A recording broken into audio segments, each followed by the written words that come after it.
السلام علیکم، نجم سیٹھی شو میں خوش آمدید. میں ہوں سید عائشہ ناز. میرے ساتھ موجود ہیں نجم سیٹھی صاحب. السلام علیکم.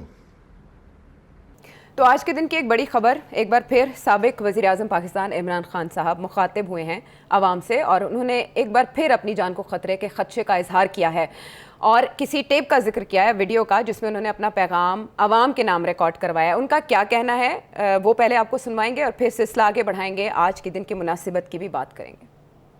میں چپ ہوں جب سے یہ ہوا سب کچھ. مجھے تو سب پتہ ہے کہ کس نے کیا کیا. میں صرف اور صرف اپنی قوم کے لیے کہ میں چاہتا ہوں میرے ملک کو نقصان نہ پہنچے، میں چپ کر کے بیٹھا ہوں. میں کوئی بات نہیں کرتا کیونکہ مجھے پتہ ہے کس طرح یہ ساری سازش ہوئی تھی اور کون کون ملوث ہے. میں نے ایک ٹیپ بھی ایک ویڈیو بنائی ہوئی ہے، محفوظ جگہ پہ رکھی ہے کہ اگر مجھے کچھ ہوتا ہے تو وہ بھی پبلک کو پتہ چلے گا کہ کون کون کیریکٹرز نے کیا کیا کیا ہے. یہ جو ملک کو، اس ملک سے جو اتنی بڑی غداری کی ہے وہ کس کس نے کی ہے.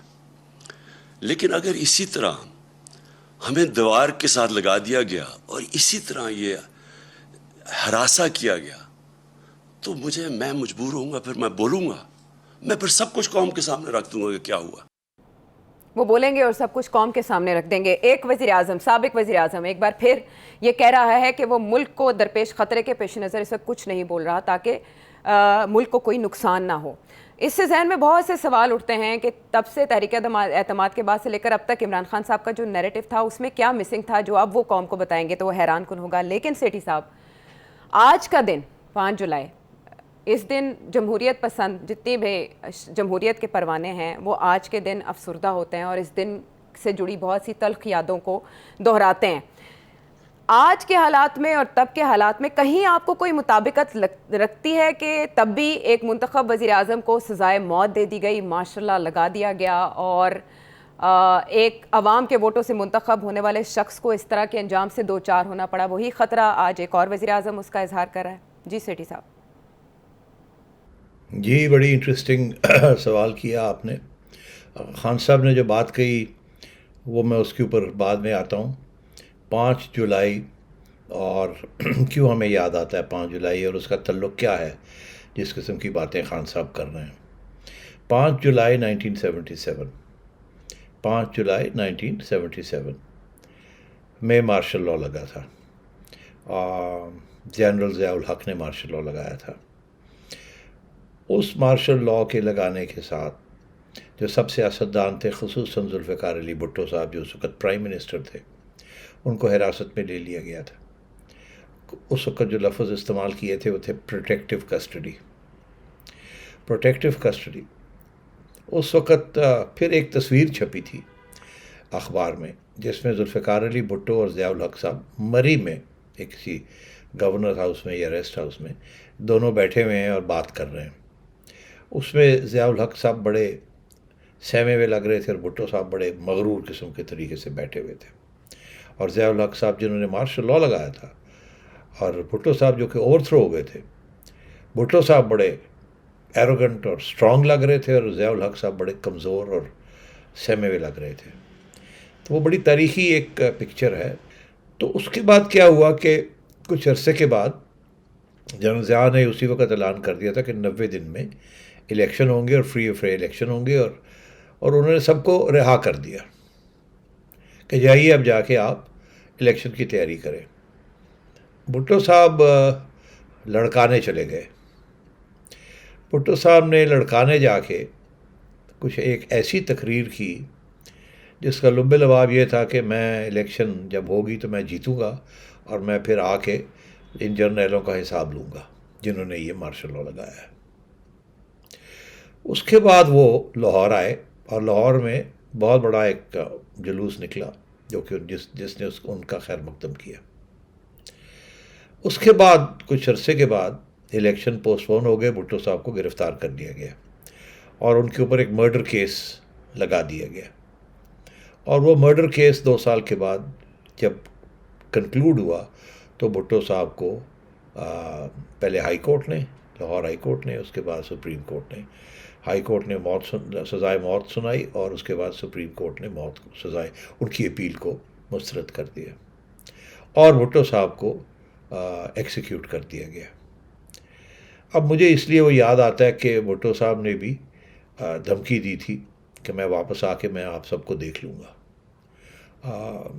پتہ نہیں اس وقت ضیاء الحق صاحب کا کیا ارادہ تھا کہ وہ انہوں نے الیکشن کروانی بھی تھی یا نہیں کروانی تھی. کچھ لوگ تو یہ کہتے ہیں انہوں نے الیکشن ہی نہیں کروانی تھی. بہرحال اس میں کوئی شک نہیں ہے کہ اگر بھٹو صاحب اس وقت اس قسم کی باتیں نہ کرتے تو شاید اس وقت الیکشن تو پوسٹ پون ہو جاتے، مگر ضروری نہیں تھا کہ بھٹو صاحب کے اوپر مرڈر کیس لگتا، اور پھر مرڈر کیس لگنے کے بعد ان کو کنوکٹ بھی کیا جاتا، پھر اس کے بعد اپیلز کو ریجیکٹ کیا جاتا، پھر ایکسیکیوٹ کیا جاتا. تو کوئی ضروری نہیں تھا کہ یہ لاجکلی اس طریقے سے یہ چیز چلتی. مگر جب کہ انہوں نے یہ لڑکانہ میں یہ اسپیچ کر دی کہ میں دیکھ لوں گا آ کے اور میں آپ کو بتاؤں گا میرے ساتھ کیا ہوا اور کس نے کیا کیا سازش کی، اس لیے مجھے یہ لفظ یاد آتے ہیں کہ میں بتاؤں گا آپ کو اور میں دیکھ لوں گا اور یہ وہ وغیرہ وغیرہ. تو اب صورتحال یہ ہے کہ اس وقت اور بھی میں بہت سی باتیں کر سکتا ہوں کہ اس وقت ہوا کیا اور کیسے مارشل لاء لگا، مگر میرا خیال ہے شاید وہ اتنی تاریخ میں ڈیٹیل میں جانے کی بات کی ضرورت نہیں ہے. آج خان صاحب نے بھی اسی قسم کی بات کہی ہے. خان صاحب کی باتیں جو ہیں عائشہ 3-4 باتیں انہوں نے کہی ہیں جو کہ مجھے تو سمجھ نہیں آتی کہ خان صاحب کس منہ سے یہ بات کر سکتے ہیں. پہلی بات تو یہ کہ وہ کہتے ہیں مجھے دیوار کے ساتھ لگا دیا گیا. ہم تو یہ سمجھتے ہیں کہ آپ کو 4 سال آپ کو بچا کے رکھا ہے اور آپ کی ہر بات کو مانا ہے، اور جب سے اور آپ نے آئین کی دھجیاں اڑائیں اور 5 مہینے لگے آپ کو نکالنے میں، اور اس کے بعد اور وہ بھی ایک آئینی طریقے کے ساتھ جس کے آپ ہر قسم کا حربہ استعمال کر رہے تھے آپ کو نہ نکالا جائے، اور یہاں تک کہ جو آئین ہے وہ بھی پھر سپریم کورٹ کے پاس جانا پڑا پروٹیکشن کے لیے، کیونکہ آپ تیار نہیں تھے نکلنے کے لیے اور آپ اور بھی کچھ کرنے والے تھے اینڈ سو آن. تو آپ کو دیوار پہ کیسے لگایا؟ آپ تو خود تسلیم کرتے ہیں کہ جی بہت اچھے سیم پیج پہ 4 سال گزرے. اگر دیوار پہ کسی کو لگایا تھا تو اپوزیشن کو لگایا تھا، نواز شریف کو لگایا تھا، زرداری صاحب کو لگایا تھا، اور آپ کے جو ارادے تھے وہ تو یہ تھے کہ ان کو ختم کر دیا جائے. ان کو دیوار پہ کیا لگانا ہے، ان کو ایلیمینیٹ کر دیا جائے سیاست سے، جیلوں میں ڈال کے بھر کے جیلیں اور 10-10 20-20 سال کے لیے. اور خود کہتے تھے کہ میں تو یہ کروں گا اور میں اسی لیے آیا ہوں یہاں. آج یہ کہہ رہے ہیں ان کو دیوار پہ لگا دیا. مجھے سمجھ نہیں آ رہی، انہوں نے اتنی باتیں کہی ہیں فوج کے خلاف اور آئین کے خلاف اور جوڈیشری کے خلاف کہ ان کو تو ابھی بھی لاڈلا ہے، ابھی بھی ان کو لاڈ دیا جا رہا ہے. اور کوئی ہوتا تو دیوار پہ کیا لگاتے، ٹانگ دیتے اس قسم کی باتوں کے اوپر، جیلوں میں ڈال دیتے، مگر ایسے نہیں ہوا. ان کو تو کسی دیوار پہ نہیں لگایا. اور اگر ان کا یہ مطلب ہے کہ دیوار کے لگانے کا یہ مطلب ہے کہ فوج اب ان کے ساتھ کھڑی ہو جائے اور ہر قسم کی جو غیر آئینی بات کرتے ہیں یا غیر آئینی اقدامات اٹھاتے ہیں یا اور فوج ان کے ساتھ کھڑی رہے اور واپس اپوزیشن کو دیوار کے ساتھ لگا دیا جائے، ان کے لیے تو ہر قسم کے راستے کھلے ہیں. یہ تو جب اسلام آباد جا رہے تھے تو سپریم کورٹ نے کہا جائیے آپ، تو اس کو تو روکا نہیں، حالانکہ ہر بندہ یہ کہتا تھا کہ گڑبڑ ہو جائے گی وہاں، اور جو کہ وہاں ڈی چوک میں گڑبڑ ہوئی.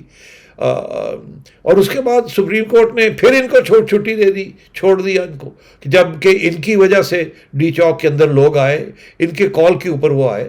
اس کے باوجود کہ سپریم کورٹ نے کہا تھا کہ آپ نہیں اس قسم کی کال دیں گے، وہ لوگ نہیں آئیں گے، انہوں نے اس ججمنٹ کے بعد یہ اعلان کیا کہ ہم جا رہے ہیں ڈی چوک. پھر بھی سپریم کورٹ کے ججز نے پیچھے بینڈ کر کے اپنے آپ کو کبھی ادھر کہ نہیں شاید ان کو سمجھ نہیں آئی، شاید ان کی طرف پیغام نہیں پہنچا وغیرہ وغیرہ وغیرہ کر کے ان کو ہاتھ نہیں لگایا ان کو. تو مطلب یہ ہے کہ ان کو کون سی دیوار پہ لگایا ہے؟ یہ تو لاڈلے ہیں، اس وقت بھی لاڈلے تھے، ابھی بھی لاڈلے ہیں. ہم کہتے ہیں کوئی ان کے اوپر کوئی قانون لاگو ہی نہیں ہو رہا، جو یہ چاہیں کر لیں. تو یہ صورتحال ہے. اب آئی دوسری بات کہ یہ جو کہہ رہے ہیں کہ جی کون سی باتیں ہیں جو آپ نے نہیں کہیں. آپ نے تو خود کہا ہے کہ ہم کھیلیں گے اس خط کے ساتھ، لیٹس پلے ود اٹ، اپنے principal secretary to prime minister اعظم صاحب سے. اب آپ نے تو خود ہی کہہ دیا یہ کہ جی ہم اس خط کے ساتھ کھیلیں گے. یہ تو اگر اتنی سنجیدہ بات تھی تو آپ اس کے ساتھ کھیلتے، اور آپ ایک پورا مہینہ چپ کر کے بیٹھے رہتے جب آپ کو یہ پتہ چلا تھا کہ ایسا کوئی خط آیا ہے یا آپ سمجھتے ہیں کوئی خط ہے جس کے ساتھ آپ کھیل سکتے ہیں، تو آپ نے تو کھیلنا شروع کیا اس وقت جب باقی سارے حربے ختم ہو چکے تھے اور کوئی راستہ نہیں تھا اور آپ فارغ ہو رہے تھے. تو پھر آپ نے جا کے یہ ووٹ آف نو کانفیڈنس کے آخری وقت پہ جا کے آپ نے یہ خط لے کے گھمایا اس کو. جی تو آپ تو ہر بات کر رہے ہیں، آپ نے امریکہ کے ساتھ تعلقات خراب کر دیے تھے اور یہ لیٹر کی وجہ سے اس کو بنا کے، اور آج آپ کے لوگ امریکہ میں بیٹھ کے جو ڈونلڈ لو کے ساتھ مذاکرات کرنا چاہ رہے ہیں کہ تعلقات پی ٹی آئی کے ساتھ اچھے کیے جائیں. تو یہ صورتحال ہے. سیٹھی صاحب، تب بھی پاکستان کے داخلی امور میں کہیں نہ کہیں امریکی مداخلت کا اشارہ دیا جاتا تھا. تب کے جو وزیر خارجہ تھے وہ بھی یہ کہتے تھے کہ ان کے پاس ایسے ثبوت موجود ہیں کہ اپوزیشن کو سپورٹ کیا جا رہا ہے. تب بھی ایسے شائبے کہیں نہ کہیں موجود تھے. آپ 1977 کی بات کر رہے ہیں؟ اچھا، اب دیکھیے نا، یہاں بھی تاریخ کیا ہے اور حقیقت کیا ہے، اور بھٹو صاحب نے کیا کہا اور حقیقت کیا تھی. بات یہ ہے کہ بھٹو صاحب نے اپریل 1977 میں ایک الیکشن کال کی. حالانکہ الیکشن جو تھی وہ جون میں ڈیو تھی، انہوں نے 3 مہینے پہلے الیکشن کال کر لی. ان کا جو تجزیہ تھا وہ یہ تھا کہ اس وقت میں بڑا پاپولر ہوں تو میں ابھی الیکشن کال کرتا ہوں. تو اپریل آف 1977 میں انہوں نے الیکشن کال کر لی. الیکشن ہو گئی، وہ الیکشن ہو گئی اپریل میں، اور جب ہو گئی تو اس میں اپوزیشن نے یہ الزام لگایا، اور جو بھٹو صاحب جیت گئے، ہینڈز ڈاؤن، ٹھیک ٹھاک جیت گئے. تو اپوزیشن نے یہ الزام لگایا کہ 20-25 سیٹوں کے اندر ریگنگ ہوئی ہے. تو بھٹو صاحب نے پہلے تو یہ بات نہیں مانی، پھر اپوزیشن نے ایک موومنٹ چلایا، اور جب اپوزیشن نے یہ موومنٹ چلایا تو وہ موومنٹ بھٹو صاحب نے اس کو کرش کرنے کی کوشش کی. بھٹو صاحب کامیاب نہیں ہوئے. وہ جو اپوزیشن پی این اے کا موومنٹ تھا، نیشنل الائنس کا، 9 جماعتیں یا 11 جماعتیں تھیں، یہ ساری اکٹھی ہو گئی، 11 جماعتیں تھیں، یہ سارے اکٹھے ہو گئے، ساری اپوزیشن اکٹھی ہو گئی اور انہوں نے ایک مہم چلائی. مہم کی جو لیڈرشپ تھی وہ جماعت اسلامی کر رہی تھی. اچھا، اب یہ بڑی انٹرسٹنگ بات ہے، تاریخ میں جماعت اسلامی نے بیسکلی 2 دفعہ اس قسم کی مہم چلائی ہے. ایک ارلی 50s میں، اور وہ قادیانیوں کے خلاف، اور اس کے بعد یہ 1977 میں انہوں نے مل کے، اس وقت سب سے لیڈنگ ریلیجس پارٹی تھی جماعت اسلامی. اور جماعت اسلامی کی وجہ سے یہ کیونکہ ان کے جو کارکن تھے وہ بڑے آرگنائز تھے، ریلیجس پارٹیز کے لوگ میں بڑی ڈسپلن ہوتا ہے بڑی، اور اس وقت ان کو امداد بھی مل رہی تھی from Saudi Arabia and other countries. تو وہ انہوں نے یہ لیڈ کیا تھا. تو اس لیے الزام یہ لگنا شروع، بھٹو صاحب نے یہ الزام لگایا کہ کیونکہ میں نیوکلیئر پروگرام بنا رہا ہوں، اور 1974 میں اس کی ابتدا ہوئی تھی، اور میں ایک نیا بلاک بنانے جا رہا ہوں، اسلامک بلاک. اس وقت نہرو نے ہندوستان کے اندر ایک، اور مل کے ٹیٹو اور جمال عبد ناصر، ان لوگوں کے ساتھ مل کے، اور سکارنو کے ساتھ مل کے ایک نان الائنڈ، انڈیا نے جو نان الائنڈ بلاک بنایا ہوا تھا اس کے برعکس ایک اسلامک بلاک بنانے کی کوشش کی تھی، جس کی وجہ سے اپوزیشن آ رہی تھی. تو یہ 2 ایشوز تھے جس کے اوپر بھٹو صاحب نے انٹرنیشنل کمیونٹی کو ناراض کیا تھا، اور مگر کوئی اس قسم کی پیش قدمی نہیں ہوئی تھی کہ ان کو نکالا جائے. یہ تو جماعت اسلامی نے یہ چیز لیڈ کی تھی، اور یہ اپوزیشن کرتی ہے، مگر کبھی اس کا کوئی ایویڈنس نہیں ملا. الزام بھٹو صاحب نے یہ ضرور لگایا تھا، کاغذ وہی اسی طرح جس طرح عمران خان صاحب نے یہ کہ جی میرے پاس ثبوت ہے، میرے پاس ثبوت ہے کہ یہ امریکہ اس کے پیچھے ہے، مجھے نکالنا چاہتے ہیں. کیونکہ میں نے ایٹم بم جو ہے نا اس کا پروگرام شروع کیا ہے، اور اس لیے یہ سارا کچھ کرنے چاہتے ہیں. اب بات یہ ہے کہ اس کے اوپر پھر بعد میں ایک اور چیز بھی بڑی انٹرسٹنگ نکلی، وہ یہ کہ اس وقت کی آئی بی نے ایک رپورٹ دی جو کہ ابھی تک ہم نے کبھی سنی نہیں ہے. صرف اس کا حوالہ دیا جاتا ہے کہ اس وقت کے جو سفیر تھے، امریکن سفیر تھے جو کہ اسلام آباد میں تھے، یہ کہا جاتا ہے پیپلز پارٹی سورسز سے کہ ان کی ایک ٹیپ ہے جس میں وہ یہ کہتے ہیں، وہ رپورٹنگ کر رہے ہیں کسی کو فون کر کے، اور کہتے ہیں کہ دا پارٹی از اوور. مطلب ہے کہ جو بھٹو صاحب کی چھٹی ہونے جا رہی ہے، دا پارٹی از اوور. جب یہ مارشل لاء لگ گیا انہوں نے کہا جی پارٹی از اوور. اب اس کی آج تک ہم نے تو اس کی ٹیپ ریکارڈنگ سنی نہیں جس میں یہ ہے دا پارٹی از اوور، مگر یہ ایک میتھولوجی بن گئی ہے، یہ ایک عام لوگوں کے اندر اس وقت کے جو سیاسی لوگ تھے، جی بھٹو صاحب نے یہ بات کہی تھی کہ یہ دیکھیں جی یہ امریکن یہ کر رہے ہیں، جیسے خان صاحب یہ خط بنا رہے ہیں جس کو آج تک کسی نے دیکھا نہیں ہے، ہم نے تو نہیں دیکھا، ہمیں پتہ ہو تو اس میں کیا ہے کیا نہیں اس کے. اور اسی طریقے سے بھٹو صاحب نے کہہ دیا جی کہ ایک رپورٹ ہے جو کہ کہتی ہے کہ پارٹی از اوور. تو امریکہ نے، تو آپ نے جو حوالہ دیا اس وقت بھی یہ الزام امریکہ پہ لگا تھا کہ جی امریکہ اس کے پیچھے ہے، فنڈنگ امریکہ کر رہا ہے، یہ نہیں کر رہا وہ کر رہا ہے. تو اس قسم کی باتیں چلتی ہیں. جب کسی کی چھٹی کرائی جائے تو وہ اپنے حق میں یا اپنی حمایت میں کوئی نہ کوئی سازش کی طرف توجہ دلاتے ہیں کہ میرے خلاف تو یہ سازش ہوئی، فلانا ہوا، ٹھکڑا ہوا. تو یہ ہے. اب اس کے اندر کتنا سچ ہے اور کتنا نہیں ہے آئی کانٹ سے، بیکاز یہ ایویڈنس کبھی پریزنٹ نہیں ہوئی، ہم نے کبھی دیکھی نہیں، میں نے تو نہیں دیکھی. اس کا حوالہ دیا جاتا ہے. جیسے اب خان صاحب کہہ رہے ہیں کہ میرے پاس بڑے راز ہیں. کون سے راز ہیں جو کہ انہوں نے ابھی تک ریویل نہیں کیے؟ اب یہ خط والا رواز بات تو کر دی انہوں نے، اب اس میں اور کیا رہ گیا ہے؟ اب ان کے جو تعلقات تھے فوجی لیڈرز کے ساتھ، وہ تو خود پہلے ہی کہتے تھے کہ یہ ہمارے لیے یہ ہے وہ ہے. اور کون سے راز ہیں جو یہ لے کے بیٹھے ہوئے اپنے دل کے اندر؟ کچھ بھی نہیں ہے. یہ سارا کے سارا ڈرامہ ہے.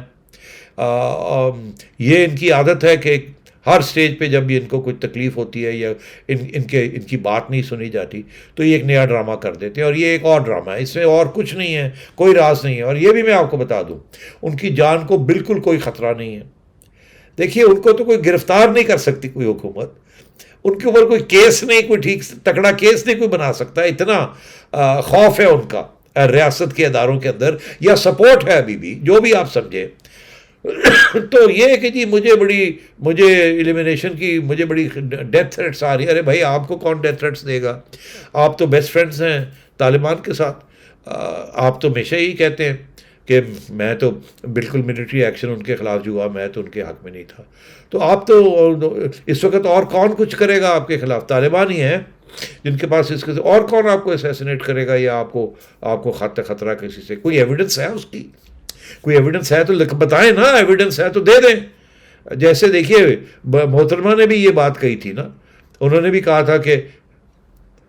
تھا کہ بس ایویڈنس کہاں ہے؟ ایویڈنس تو کوئی نہیں ہے. بہرحال اب بات یہ ہے کہ کبھی ایویڈنس ہوتی ہے، کبھی سنی سنائی بات ہوتی ہے، کبھی ویسے ہی خدشہ ہوتا ہے، خطرہ ہوتا ہے اینڈ سو آن. کچھ لوگ آ کے کان میں بات ڈال دیتے ہیں کہ فلانے بڑے ناراض ہیں، وہاں یہ بات ہو رہی تھی. 35 پنچر کا الزام لگا دیا، 4 سال چلتا رہا، ایویڈنس کوئی نہیں ہے ابھی، اور وہ جناب ایک حقیقت بن گئی کیونکہ خان صاحب نے اس کو اتنی دفعہ کہا. تو یہ اسی قسم کا ڈرامہ ہے یہ. تو سیٹھی صاحب آپ کا یہ کہنے کا مطلب ہے کہ اگر وہ اتنی سنگین نوعیت کے الزامات عائد کر رہے ہیں تو اس کا نوٹس کسی کو لینے کی ضرورت نہیں ہے. انہوں نے جو ویڈیو میسج ریکارڈ کیا ہے، مجھے یہ بات آگے بڑھانی ہے اور بھی کچھ سوالات ہیں جو ذہنوں میں موجود ہیں. 2 جولائی یہ بھی پیریڈ گراؤنڈ میں جو جلسہ ہوا اس میں 2 مسلح افراد گرفتار کیے گئے تھے اور کہا یہ جا رہا ہے کہ ان کے پاس مہلک اسلحہ موجود تھا. انہیں انویسٹیگیشن کے لیے منتقل کر دیا گیا پولیس اسٹیشن اور کہا یہ جا رہا ہے کہ عمران خان صاحب کی جان کو واقعی خطرات ہیں. لیکن جن خطرات کا وہ اظہار کر رہے ہیں، کیا ان کا نوٹس لیا جانا چاہیے؟ کیا یہ بات آگے کی طرف بڑھنی چاہیے؟ بریک کے بعد واپس آئیں گے.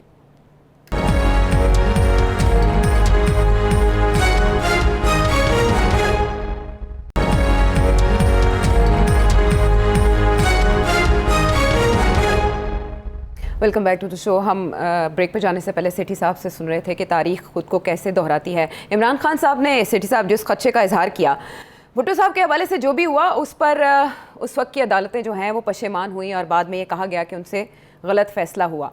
آج اگر ایک وزیر اعظم، سابق وزیر اعظم ایسے خطرے کا اظہار کر رہا ہے تو آپ کے خیال میں کس کی ذمہ داری ہے کہ ان کی شکایات دور کی جائیں یا کم از کم ازالہ کیا جائے انہیں جو خطرات ہیں ان کا؟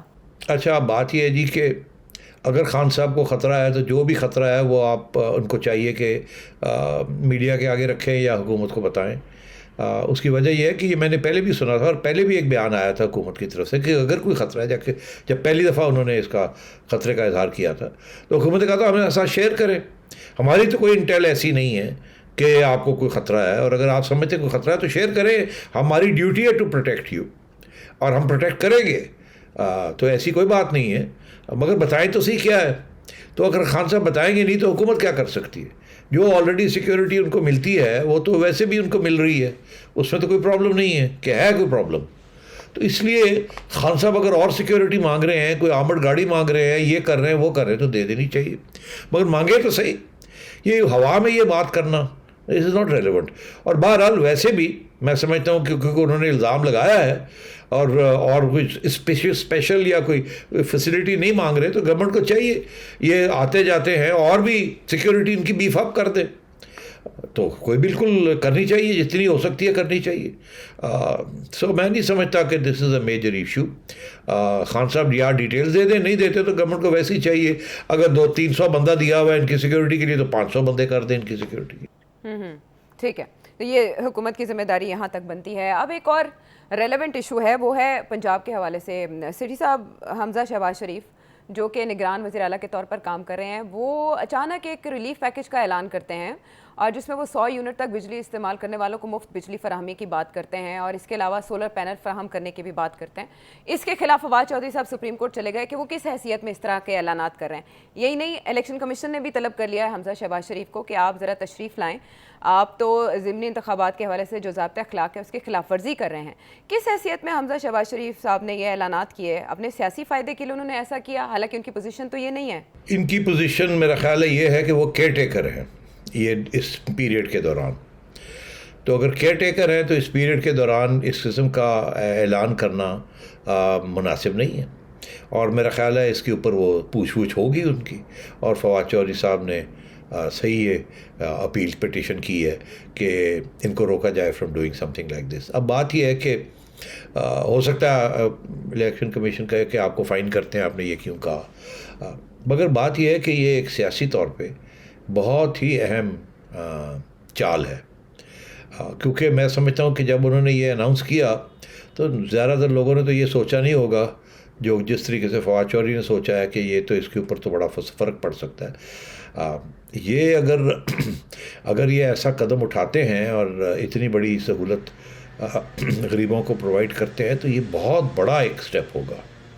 100 ارب روپیہ یا 80-90 ارب روپیہ کا ایک سبسڈی ہوگی ٹو دا پور، اور اوور اینڈ ابو. پہلے وہ بے نظیر انکم سپورٹ پروگرام تو مفتاح اسماعیل صاحب دے ہی رہے ہیں، مگر اس کے علاوہ پنجاب کے اندر اگر اس قسم کی کوئی وہ سہولت دیتے ہیں تو اٹس اے ویری میجر انقلابی قسم کی یہ ایک قدم ہوگا، اور بہت اس کا خیر مقدم کیا جائے گا خصوصاً غریبوں کے اندر. تو میرا خیال ہے یہی آرگیومنٹ دی جائے گی کہ ان کو ایسی بات کرنی نہیں چاہیے. کیونکہ کیئر ٹیکر گورنمنٹ کو اس قسم کے میجر قدم اٹھا نہیں سکتی جس سے ایسے لگے کہ وہ الیکشن کے لیے یہ ایک سٹنٹ کر رہے ہیں. تو اس لیے سمجھتا ہوں کہ بہت ہی چالاک قسم کی یہ قدم اٹھایا انہوں نے. میرا خیال ہے انہیں پتہ تھا کہ یہ چیلنج تو ہو ہی جائے گا اور وہ سوری کر دیں گے، مگر بات یہ ہے کہ وہ اب آواز تو پہنچ گئی نا عوام تک کہ اگر یہ رہ جاتے ہیں تو انہوں نے تو یہ وعدہ کر دیا یہ کریں گے صحیح. تو میرا خیال ہے کہ جو وہ پیغام دینا چاہ رہے تھے وہ تو اس میں تو کامیاب ہو گئے. ٹھیک ہے، اسے آپ سیاسی چال سمجھتے ہیں. شہباز شریف صاحب نے بھی جب وہ آئے اقتدار میں تو بطور وزیر اعظم جو پہلی تقریر کی اس میں انہوں نے کچھ ایسے اعلانات کیے جو بعد میں انہیں واپس لینے پڑے، یو ٹرن لینا پڑا. یعنی کچھ اگر کر سکتے ہیں یا نہیں کر سکتے، کم از کم ٹھائی صحیح، کم از کم ہوائی فائرنگ ہی صحیح، جس سے کم از کم یہ تو پتہ چلے کہ ریلیف کی کاوش ہو رہی ہے اور فواد چودھری صاحب اس کے خلاف عدالت جا رہے ہیں. یعنی یہ سیاسی پوائنٹ سکورنگ ہم اسے کہہ سکتے ہیں. سٹی صاحب، وزیر اعلیٰ کیئر ٹیکر ہیں، لیکن جو کیبنٹ ہے اس کو ہم فنکشنل دیکھ رہے ہیں. وزراء آ کے بیٹھ جاتے ہیں اور وہ پریس کانفرنسز کرتے ہیں بطور وزیر. تو اس کا مطلب ہے کہ جو سرکاری مشینری ہے وہ تو سب کیبنٹ کے انڈر ہی ہے، اور پھر وہ ساری 17 جولائی کے ضمنی انتخاب میں بھی استعمال ہوگی. تو اس سے متنازع نہیں ہو جائے گا الیکشن؟ دیکھیے، یہ تو سوچنا چاہیے تھا نا سپریم کورٹ کو، جب انہوں نے ان کو رہنے دیا as chief minister during this interim period. اور یہ بائی دا وے اتفاق کے ساتھ ہوا. یہ سپریم کورٹ نے اپنے وہ کندھوں کے اوپر بوجھ نہیں لیا. سپریم کورٹ نے کہا جائیے جا کے باہر بیٹھیے آپ تینوں لوگ، عمران خان، پرویز الہی اور حمزہ، اور آپ جا کے فیصلہ کریں کہ آپ نے یہ جو انٹرم پیریڈ ہے اس کے اندر کیا ہوگا. اب وہ سپریم کورٹ اس وقت یہ بھی کہہ سکتا تھا کہ ابھی ہم ایک انٹرم حکومت بنا دیتے ہیں جس میں حمزہ بھی نہیں ہوگا، کوئی نہیں ہوگا. مگر کیونکہ وقت اتنا کم تھا، مطلب 2-3 ہفتے کی بات تھی، تو اس لیے ایک کیئر ٹیکر گورنمنٹ 2-3 ہفتے کے لیے اس لیے آتی تو اور بات تھی، تو انہوں نے مان لیا کہ ان کو بنا دیا جائے. میرا خیال ہے اس وقت یہ بھی واضح ہو جانا چاہیے تھا کہ یہ اب اس پیریڈ کے دوران حمزہ کی گورنمنٹ جو ہے اس کے اندر یہ کام نہیں ہوگا.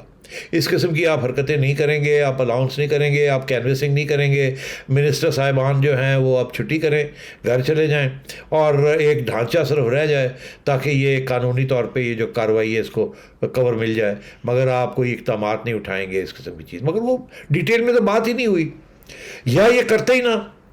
وہ جو ایک فیصلہ تھا کہ جی الیکشن ہونی ہے 4 بجے اس دن, تو وہ کہتے جی 4 بجے نہیں تو کل کر لو اور ختم کرو اس بات کو.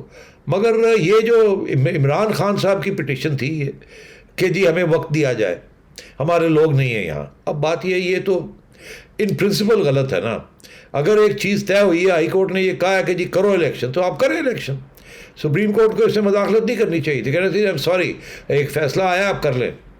اب وہ اس کو پھر عمران خان صاحب کو خوش کرنے کے لیے انہوں نے آگے کر دیا. جب آگے کیا تاکہ ان کے لوگ حج کرنے گئے ہیں وہ واپس آ جائیں, اور پھر یہ بھی کہ الیکشن بھی ہو جائیں, اس کے ریزلٹس بھی آ جائیں. تو اگر اس قسم کی سہولت دینی تھی آپ نے تو پھر اس کا بھی کلیئر کر دیتے نا کہ یہ حکومت جو ہے it's a caretaker government یا it's not a caretaker government. دوسری بات یہ ہے کہ مجھے سمجھ نہیں آئی, ایک بائی الیکشن کے لیے بھی کبھی کیئر ٹیکر گورنمنٹ ہوئی ہے؟ کیئر ٹیکر گورنمنٹ تو میجر اس وقت ہوتی ہے جب کہ جنرل الیکشنز ہو رہے ہوں. تو بائی الیکشن کے لیے تو آج تک تاریخ میں کبھی کیئر ٹیکر گورنمنٹ نہیں ہوئی, سٹنگ گورنمنٹ ہی کنڈکٹ کرتی ہے. تو یہ تو ان کا حق ہے سٹنگ گورنمنٹ کا, اور وہ کہیں گے یہ ہمارا حق ہے. تو مطلب یہ ہے کہ اور آپ جو مرضی کہہ لیں ان کو کیئر ٹیکر ہے, تو پھر ڈیفائن کریں نا کس قسم کے کیئر ٹیکر ہے. سٹنگ گورنمنٹ کو کیئر ٹیکر بنا دیا مگر ان کے رول اینڈ فنکشن ڈیفائن نہیں کیا. تو یہ سارا کا سارا بوجھ جو ہے نا, یہ یا عمران خان صاحب یا سپریم کورٹ اس کو اٹھائے اس بوجھ کو. انہوں نے, حمزہ نے تو اپنا جو کام کرنا تھا کر دیا, وہ کرسی پہ بیٹھے بھی ہوئے ہیں اور وہ ان کے منسٹرز بھی لگے ہوئے ہیں, اور اب وہ ٹائم بھی ٹک ٹک ٹک کر کے جا رہا ہے. اب واپس جائیں سپریم کورٹ کے پاس, سپریم کورٹ پھر جا کے یہ فیصلہ کرے جو اسی وقت کر دینا چاہیے تھا. انہوں نے مغرور لاؤ جی اور عمران خان کو تھوڑی جی ریلیف دے دیو, یہ دیا انہوں نے. اب جا کے پتہ چلا کہ وہ جو وہاں بیٹھے ہوئے ہیں انہوں نے بھی وہ کچے بنٹے تھے نہیں نا کھیڈے, اخروٹ کھیڈے نے. اچھا, تو آپ کہہ رہے ہیں کہ بوجھ جو ہے وہ عمران خان صاحب اٹھائیں. آپ کو پتہ ہے نا عائشہ, جی یہ بنٹے اور اخروٹ والا جو یہ آپ نہیں آپ کو یہ پتہ ہے, یہ عائشہ یہ آپ کو پتہ ہے کہ یہ بنٹے کھیلنا اور جی بنٹے ہی کھیلے ہیں سیٹھی صاحب, اخروٹ تک ہم نہیں گئے. دیکھو پرانے زمانے میں گلیوں کے اندر محلوں میں بچے کھیلتے تھے ماربلز کے ساتھ, بنٹے کھیلتے تھے. بنٹے پھینکے وہ ایک ہول ہوتی تھی, اس کے اندر پہ نشانہ لگاتے تھے. اب بنٹے چھوٹے چھوٹے ہوتے ہیں, تو پھر انہوں نے سوچا یار یہ بنٹے مہنگے بھی نہیں تھے, اخروٹ کھیلنے. اخروٹ بڑے موٹے موٹے ہوتے ہیں, تو جب اخروٹ پھینکتے تھے تو اخروٹ کو ساتھ اخروٹ مارتے تھے, اخروٹ اتنا بڑا بنٹا بن جاتا تھا. تو وہ آسان ہو جاتا اس کے اوپر اخروٹ کو اخروٹ کے ساتھ مارنا. تو وہ اسی لیے وہ کہتے ہیں بنٹے ان کو لگتے ہیں اخروٹ. تو اب بات یہ ہے کہ حمزہ جو ہے انہوں نے بھی بنٹے کھیلے ہوئے ہیں مگر انہوں نے اخروٹ بھی کھیلے ہوئے ہیں. تو اس لیے, اور یہ مسلم لیگ پرانی کھلاڑی ہے, ان کو بہت سی چیزیں پتہ ہے کیا کرنا ہے کیا نہیں کرنا. تو سپریم کورٹ کو چاہیے تھا نا کہ صحیح طریقے سے یہ فیصلہ کرتے. ہاں, لیکن اس پر پاکستان تحریک انصاف نے اعتراض اٹھایا تھا نگران وزیر اعلیٰ رہنے پر حمزہ شہباز شریف کے, لیکن کاف لیگ نے ایسے کسی خدشے کا اظہار خاص طور پر نہیں کیا. آپ 17 جولائی کے بعد پنجاب کی سطح کے اس اتحاد کو کیسے دیکھتے ہیں؟ پی ٹی آئی اور کاف لیگ ایک ساتھ ہی چلیں گے, کیونکہ آدھا تیتر آدھا بٹیر ہے اس وقت کاف لیگ. کاف لیگ اور کہاں جا سکتی ہے؟ کاف لیگ جا سکتی ہے نون لیگ کے ساتھ. وہ پرانا جو فارمولہ تھا, جب کہ پرویز الہی صاحب نے پھر بغاوت کر دی اور آخری وقت پہ یو ٹرن لے لیا, اس میں تو کیو لیگ کے بہت سے فائدے تھے. اب کیا یہ وہاں جائیں گے یا نہیں جائیں گے, میں سمجھتا ہوں اب وہ وقت نہیں ہے. اس کی وجہ میں آپ کو بتا دوں, ابھی بھی ایک سوالیہ نشان کھڑا ہے کہ یہ پی ڈی ایم کی جو حکومت ہے اور حمزہ کی جو حکومت ہے یہ رہیں گی یا نہیں رہیں گی. اور آپ کو پتہ ہے اس بات کا کہ ایک پورا فلسفہ ہے تجزیہ کاروں کا کہ جب یہ سارا آئی ایم ایف والی بات ختم ہو جائے گی, مکمکا ہو جائے گا, آئی ایم ایف کے پیسے آ جائیں گے, تو پھر شاید کہ ان کے جو اسٹیبلشمنٹ ہے وہ شاید پھر یہ چاہے کہ اب عمران خان نے بہت تنگ کیا ہوا ہے, بڑی دھمکیاں مار رہا ہے, اس کی بھی بہت بڑی کنسٹیٹیونسی ہے, تو چلو الیکشن کرا دیتے ہیں. تو یہ نہ ہو کہ پھر کسی نے آنکھ ماری ہو اور کسی نے کچھ اور کیا ہو اور بلوچستان والے اور MQM والے ادھر ادھر ہو جائیں. تو اگر ایسی صورتحال ہوتی ہے تو پھر تو الیکشن کے اندر پھر تو ایک نیا کسی کہتے ہیں نا ڈائلیکٹک شروع ہو جائے گی, نئی گیم شروع ہو جائے گی. اس وقت چوہدری پرویز الہی کہاں کھڑے ہوں گے اور کس کے ساتھ کھڑے ہوں گے, میرا تو خیال ہے وہ پھر PTI کے ساتھ ہی رہیں گے, وہ نون لیگ کے ساتھ یا PDM کے ساتھ نہیں جائیں گے. ٹھیک ہے, IMF کا اگر تذکرہ ہوا تو نئے IMF پروگرام میں جو تعطل آ رہا ہے اس کی وجہ سے بہت سے خدشے سر اٹھا رہے ہیں. افواہوں کا ایک بازار گرم ہے. یہ پروگرام کہاں تک پہنچا اور کب تک پاکستان کو اگلی قسط جاری ہونے کا امکان ہے, یا اس سے پہلے ہی پروگرام معطل ہو جائے گا؟ سیٹھی صاحب سے جانیں گے بریک کے بعد.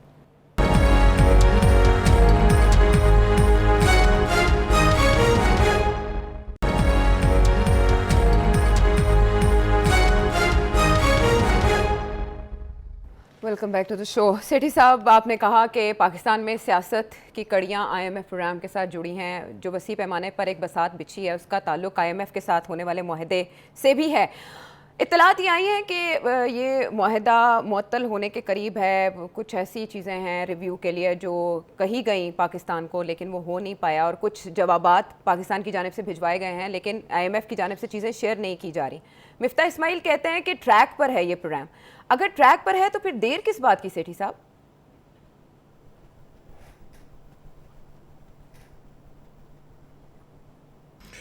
عائشہ, آپ کو یاد ہوگا میں نے پہلے بھی یہ کہا تھا کہ 15 جولائی کو IMF نے اس کو فائنلائز کرنا, اس سے پہلے نہیں, اور اس کے بعد فائنلائز کرنے کے بعد انہوں نے اپنے بورڈ میں بھیجنا, اور 31 جولائی فائنل بورڈ کی میٹنگ ہوگی جہاں اپروو ہوگا, اس کے بعد جا کے پاکستان کے ساتھ سائن ہوگا. اب ابھی 10-12 دن تو ابھی پڑے ہیں نا, تو ابھی 10-12 دن اگر پڑے ہیں تو مطلب ہے کہ ابھی بھی چھوٹی چھوٹی چیزیں ہیں جو چلتی رہتی ہیں نا, تو وہ چل رہی ہوں گی. مگر میں سمجھتا ہوں کہ مفتاح اسماعیل صاحب اگر یہ کہہ رہے ہیں کہ کوئی میجر ایشو نہیں ہے, ساری بات طے ہو گئی ہے, تو ہمیں یقین کرنا چاہیے ان کے اوپر. یہ جو باتیں چل رہی ہیں نا جی کہ IMF کہہ رہی ہے کہ جی وہ کوئی کرپشن والی بات ہے, وہ قانون نہیں ہے, یہ نہیں ہے, وہ نہیں ہے, اور یہ اپوزیشن جو ہے PTI والے جو ہیں یہ بات بنا رہے ہیں, اور وہ فوکس کر رہے ہیں کہ جی IMF کہہ رہی ہے کہ جی نیب کو ریوائیو کرے, نیب کو کیوں ختم کیا وغیرہ وغیرہ. یہ بالکل غلط ہے بات, ایسی کوئی بات نہیں ہے. IMF is not interested in NAB. In fact میں سمجھتا ہوں کہ IMF کو اس بات کا احساس ہے کہ نیب کی وجہ سے بہت گڑبڑ ہوئی ہے اس ملک کے اندر. یہ نہیں کہ سیاسی لوگوں کو تنگ کیا, مگر ویسے ہی بیوروکریسی کو بالکل جسے کہتے ہیں نا میوٹ کر دیا گیا, اسٹینڈ اسٹل پہ آ گئی بیوروکریسی اینڈ سو آن, اور نیب نے کوئی کامیابی حاصل نہیں کی, اور نیب کی وجہ سے اکنامک گروتھ جو ہے اس کو بھی وہ بھی نظر انداز ہوئی ہے. اور اسی طریقے کے ساتھ کرپشن ختم نہیں ہوئی, کرپشن بڑھ گئی ہے. تو نیب از ناٹ ریلیونٹ. تو اب بات یہ ہے عائشہ کہ یہ پروپیگنڈا چل رہا ہے. میں نہیں سمجھتا کہ IMF کی طرف سے کوئی میجر ایشو ہے آن کرپشن. آف کورس وہ یہ چاہ رہے ہیں کہ ٹرانسپیرنسی زیادہ ہونی چاہیے رولز کے اندر, پیپرا رولز میں یا باقی جو رولز ہیں, بہت سی وائلیشنز ہو رہی ہیں, جو irregularities ہو جاتی ہیں. وہ ظاہر ہے وہ چاہ رہے ہیں کہ یہ جو SOPs ہیں گورنمنٹ کے, منسٹریز کے, ان کو اور ٹائٹ کیا جائے. یہ حسب معمول چیزیں ہیں, یہ ایسی کوئی بات نہیں ہے جس کے ساتھ سب باتیں رک جاتی ہیں. اور جو کچھ ادارے ہیں, نیپرا ہے, اس قسم کے ادارے ہیں جو کہ جنہیں اور آزاد بنانا چاہیے ان آرڈر. اسٹیٹ بینک کو جیسے انہوں نے کہا آزاد ہونا چاہیے, اسی طریقے کے ساتھ وہ چاہتے ہیں اور بھی ادارے ہیں جو کہ مانیٹرنگ ایجنسیاں ہیں یا ریگولیٹری ایجنسیاں ہیں, ان کو اسٹرانگ کیا جائے اور اس کو انڈیپینڈنٹ کیا جائے فرام گورنمنٹ, تاکہ گورنمنٹ جو ہے وہ ہر بات اپنی نہ منوا سکے, اور جو IMF کے جو رولز ہیں جو کہ ٹارگیٹس ہیں ان کو اچیو کیا جائے. میں نہیں سمجھتا کہ اس کے اندر کوئی خاص ڈیلے کا کوئی امکان ہے. ٹھیک ہے سیٹھی صاحب, آپ نے تو یہ بتا دیا کہ کب تک یہ معاہدہ ہونے کا امکان ہے. شوکت ترین صاحب نے بھی اپنی پریس کانفرنس میں ایسی ہی ٹائم لائن شیئر کی تھی. اس کا کہیں پوشیدہ پہلو یہ تو نہیں ہے کہ ابھی بھی گورنمنٹ نے کچھ اعلانات کرنے ہیں لیکن پنجاب کی سچویشن دیکھ کے اور گرم سیاسی ماحول دیکھ کے یہ اعلانات قریب قریب کیے جائیں گے اس معاہدے کے, بجلی, گیس, پیٹرول مزید مہنگا ہونے کے اعلانات ہونا بھی باقی ہیں؟ جی میں سمجھتا ہوں کہ کچھ اور پرائس انکریسز ہوں گی، تھوڑی بہت ضرور ہوں گی، بیکاز یہ بھی ابھی وقت ہے، اور یہ آہستہ آہستہ جیسے مفتاح اسماعیل صاحب کہہ رہے تھے نا کہ ابھی اور فیصلے بھی ہم نے اناؤنس کرنے ہیں، تو ہوں گے وہ. مگر اس کا یہ مطلب نہیں ہے کہ آئی ایم ایف کا پروگرام جو ہے اب وہ فائنل سٹیجز پہ نہیں ہے، وہ ہوں گے اور یہ حکومت کرے گی. جنہوں نے اتنے بڑے اقدامات کیے ہیں اور گالی کھائی ہے، اب وہ چھوٹی چھوٹی جو چیزیں رہ گئی ہیں، کیا آپ کا خیال ہے وہ نہیں کریں گے؟ وہ بھی کریں گے. یہ 2 روپے 3 روپے 4 روپے 5 روپے آپ دیکھتے جائیں اس مہینے، اور بھی چھوٹی چھوٹی اس قسم کی چیزیں ہوں گی. بٹ آئی ڈونٹ تھنک اس کے ساتھ کوئی اثر پڑے گا on the signing of the accord with I M F. اچھا، لیکن سیاسی قیمت پر تو اثر پڑے گا نا سیٹھی صاحب. حکومت آپ نے کہا فیصلے کرے گی، حکومت پی ڈی ایم کی ہے بے شک، لیکن چہرہ جو ہے وہ مسلم لیگ نون کا ہے. یعنی مسلم لیگ نون نے جو ابھی تک کمایا وہ ان فیصلوں کے بعد آپ کے خیال میں باقی رہے گا؟ آپ بالکل صحیح کہہ رہی ہیں. میں اس بات سے اتفاق کرتا ہوں کہ نون لیگ کی پاپولیرٹی میں گری ہے، اور خان صاحب یہی چاہ رہے ہیں کہ ان کی پاپولیرٹی گرے. مگر کیا اس کے ساتھ خان صاحب کی پاپولیرٹی بڑھی ہے؟ یہ میں نہیں کہہ سکتا. میں نہیں سمجھتا کہ نون لیگ کی پاپولیرٹی جو گر رہی ہے اس کا یہ مطلب نہیں ہے کہ لوگ جا کے اب عمران خان کے لیے ووٹ کریں گے. عمران خان کی اپنی کنسٹیٹیوسی ہے، دیکھنا یہ ہے کہ وہ سارے نکلیں گے یا نہیں نکلیں گے. اگر تو نکلتے ہیں تو دین ظاہر ہے کہ خان صاحب جو ہیں وہ اتنے کمزور نہیں نظر آئیں گے جتنے شاید کچھ لوگ سمجھتے ہیں وہ کمزور ہو گئے ہیں. اب یہ بائی الیکشن میں آپ کو پتہ چل جائے گا. میں سمجھتا ہوں اس میں ضرور اثر تو پڑے گا.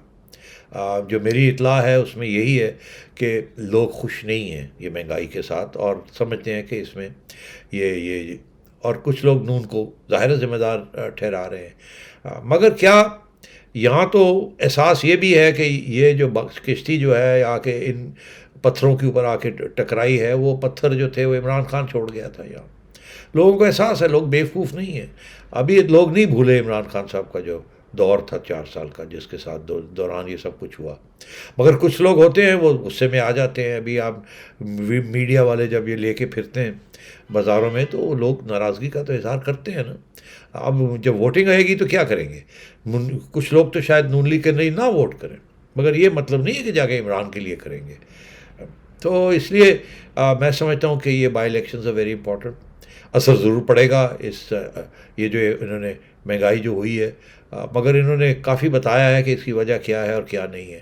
اب کیا لوگ جو ہیں وہ احساس کریں گے کہ یار ان کی مجبوری تھی، اور جو مسئلہ ہے جو گن ڈال گیا وہ تو عمران خان ہے. میں سمجھتا ہوں یہ بائی الیکشنز اسی لیے بڑے امپورٹنٹ ہیں. One reason why I think کہ نون لیگ ابھی بھی اٹ ول ڈو ویل، وہ یہ ہے کہ نون لیگ کا بہت بڑا ایک آرگنائزیشنل سسٹم ہے. ایک پارٹی کے روٹس ہیں، پارٹی کے کارکن ہیں، بڑے الیکشنز انہوں نے لڑے ہیں، ان کو پتہ کیسے الیکشن لڑتے ہیں. اور پی ٹی آئی کا جو ہے ابھی تک ان کی جو پارٹی ہے از ناٹ ایز آرگنائزڈ اور جیسے جتنی نون لیگ ہے. اور نون لیگ پیسے بھی خرچ کرے گی، اور کیا پی ٹی آئی پیسے خرچ کرے گی؟ پی ٹی آئی تو کو پتہ نہیں چلتا پیسے آئے کہاں اور گئے کہاں، اینڈ سو آن. تو میں سمجھتا ہوں کہ یہ اس فیکٹرز کی وجہ سے ابھی بھی نون لیگ جو ہے وہ آگے ہے، اور یہ بائی الیکشنز میں میجورٹی سیٹس جو ہیں وہ شاید نون لیگ ہی لے کے جائے گی. if I'm wrong then we'll see. that will be a very important development. اگر تو نون لیگ ہی جیتتی ہے، سے 20 میں سے 12-13 سیٹیں لے جاتی ہیں، 1-2 انڈیپینڈنٹ ہو جاتے ہیں، 5-6 پی ٹی آئی لے جاتی ہے، تو وہ ایک ایکسپیکٹڈ رزلٹ ہے. مگر اگر پی ٹی آئی 10-12 لے جاتی ہے اور نون لیگ 7-8 پہ رہ جاتی ہے تو میں سمجھتا ہوں یہ بہت بڑی کامیابی ہوگی پی ٹی آئی کی، اور بہت بڑی شکست ہوگی نون لیگ کی. کیا ایسے ہونے جا رہا ہے؟ میرا نہیں خیال ایسے ہونے جا رہا ہے. مگر یہ اب جا کے الیکشن ہوں گے تو پتہ لگے گا. عوام کا رائے جو ہے وہ 3 دن میں بھی بدل سکتی ہے. جو مارجنل ووٹنگ ہوتی ہے آپ کو پتہ ہے 5,000 6,000 5,000 6,000 سے یہ وہ first pass the post system کے اندر 5,000 ووٹ بھی بہت اہم ہوتے ہیں. 1,000 ووٹ بھی ادھر ادھر ہو جائیں تو بڑی چیز ہوتی ہے. سو لیٹس سی کیا ہوتا ہے. سو گورنمنٹ میں تو شیئر اتحادی جماعتوں نے لے لیا، لیکن یہ جو بیک لیش نون لیگ فیس کر رہی ہے، آپ کو لگتا ہے اسی طرح سے اس کو بھی شیئر کیا جا رہا ہے اور اس طرح سے دفاع کیا جا رہا ہے نون لیگ کے یا حکومتی فیصلوں کا؟ نہیں، جو ان کے ساتھی ہیں وہ تو بالکل دور بیٹھے ہیں. وہ تو تماشا دیکھ رہے ہیں، وہ تو سارے مزے لے رہے ہیں. زرداری صاحب جو ہیں وہ میں نے سنا ہے کہ وہ اب پنجاب کی طرف توجہ دینا چاہتے ہیں. اب تو نہیں، مگر ان کو پتہ ہے الیکشن زیادہ دور نہیں ہے، اور وہ ظاہر ہے وہ کیسے الیکشن لڑیں گے اور کیسے خبریں یہ بھی آ رہی ہیں کہ زرداری صاحب نے فیصلہ کیا ہے کہ یہ اب پنجاب میں آ کے لاہور میں خصوصاً ٹائم زیادہ اسپینڈ کرنا پڑے گا اور پارٹی میں یہاں بنانا پڑے گا اور الائنسز بنانے پڑیں گے پنجاب کے اندر. اور اس سلسلے میں ابھی تو وہ بیٹھے ہوئے ہیں نا بیریا ٹاؤن میں, بڑی دور ہے زرداری ہاؤس, وہاں کون پہنچتا ہے کون نہیں پہنچتا. تو خبریں یہ بھی اڑ رہی ہیں کہ زرداری صاحب 2-3 اور اڈے ٹھکانے شہر کے اندر گلبرگ میں خصوصاً ڈھونڈ رہے ہیں کہ وہاں آ کے بیٹھا جائے تاکہ نظر بھی آئے کہ پارٹی کی ایکٹیویٹی ہو رہی ہے, آ رہے ہیں لوگ, جا رہے ہیں اور سب کچھ ہو رہا ہے. تو اس کا یہ مطلب ہے زرداری صاحب تو اپنے آپ کو تیار کر رہے ہیں الیکشن کے لیے. کب ہوتی ہے الیکشن؟ اس سال ہوتی ہے, اگلے سال ہوتی ہے. Peoples Party definitely wants to be a major player in the next elections. اور آپ کو پتہ ہی ہے اگر پیپلز پارٹی اور کیو لیگ کا آپس میں اتحاد ہو گیا تو ایک طرف پی ٹی آئی ہوگی, دوسری طرف نون لیگ ہوگی, بیچ میں جو زرداری صاحب اور پی ٹی آئی اور انڈیپینڈنٹس کچھ اکٹھے ہو گئے, زرداری صاحب نے کچھ تکڑے لوگ اکٹھے کر لیے تو 30 سیٹیں نکال گئے. یہ سارے ملا ملوک ہے تو سندھ کے اندر ان کی 30-35-40 سیٹیں وہاں سے نکل آتی ہیں ان کی.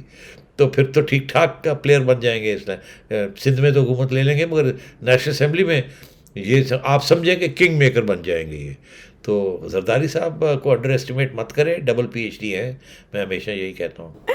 ٹھیک ہے, یہ ہے کرکس آج کی گفتگو کا, یعنی جو سیاسی کھلاڑی ہیں ان کی حرکات و سکنات کتنی قابل غور ہوتی ہیں. یہ ساری حرکیات بہت دلچسپ ہیں. اس کے حوالے سے آپ فیڈ بیک ہمیں دیجیے گا. اگلے پروگرام تک کے لیے اجازت.